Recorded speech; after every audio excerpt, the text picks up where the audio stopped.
Good day, people! So, today's video, maging ninang muna ako. Yes, ninang ako sa anak ng aking pinsan na si Regine. So, dahil nagki-crave tayo ng lechon at ngayon, ninang tayo ngayon. O, diba? Yan lang ang tiktik. Para makakain tayo ng lechon. Uy, char lang. Uy, baka ano naman ang isipin ng iba dyan, ng mga marites dyan. Alam nyo na, diba? Okay, dito, habang hinihintay namin ang pagdating ng ibang mga ninang at nino, picture-picture muna kami dito. Pasensyahan nyo na ang aking salita ha, kasi hindi talaga ako marunong magtagalog ha. So ngayon habang naghihintay kami, picture-picture lang talaga kami. Alam nga naman anong gagawin namin, di ba? So ito pala yung pinsan ko. Di ba ang ganda? Uy, ganda daw siya. So, ayan na nga, nagsimula na kami at nagbigay na ng message si Pastora. O, ayan, mamati tayo ha, mamati, makinig tayo. Pagkatapos niyan, yan na, nag-blessing na kami sa bata. Bali, binigyan namin ng blessings ang bata. So, bali, anak pala yan ng kapatid ng pinsan ko, yan si Jubilin. At ngayon, kami na naman, hindi ako makita. Kahit anong laki ko, hindi talaga ako makita sa video.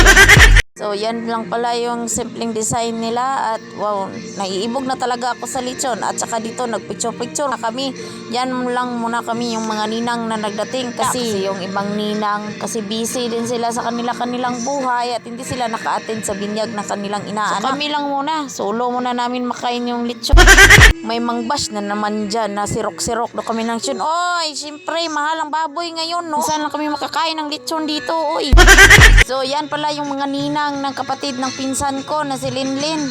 Tsaka nag-family picture rin pala yung pinsan ko. Yan yung baby niya at saka yung husband niya. Talaga Amerikano ang anak nila. Oy, ito pala si madam. Siya si Ma'am Aying. Oy, regards ako dyan, ma'am. Wala yung pinsan ko at saka yung bayaw ko. Saka dito, habang naghihintay kami na magkain, shout out daw muna. Pa-cute daw muna kami. Pero patik-atik lang yan. Pero gutom na yan. Kasi kanina pa, gutom na talaga. Hindi ko na talaga alam kung ano ang sasabihin ko. Kasi ito yung bata ko. Ito ang baby ko. Nagutom na daw siya. Sige na reklamo. So, ito yung pinsan ko, paganda daw siya. So, yung pinsan ko pala is 4 months pregnant pala yan siya. So, ayun si madam. Pa-cute lang. O, diba? Pa-cute lang muna kasi habang naghihintay. Tsaka hindi ko na nabidyohan na nagkain kami. Oy, kaya baka makita ninyo na malaki ang hamal ko. So, yun lang. Bye!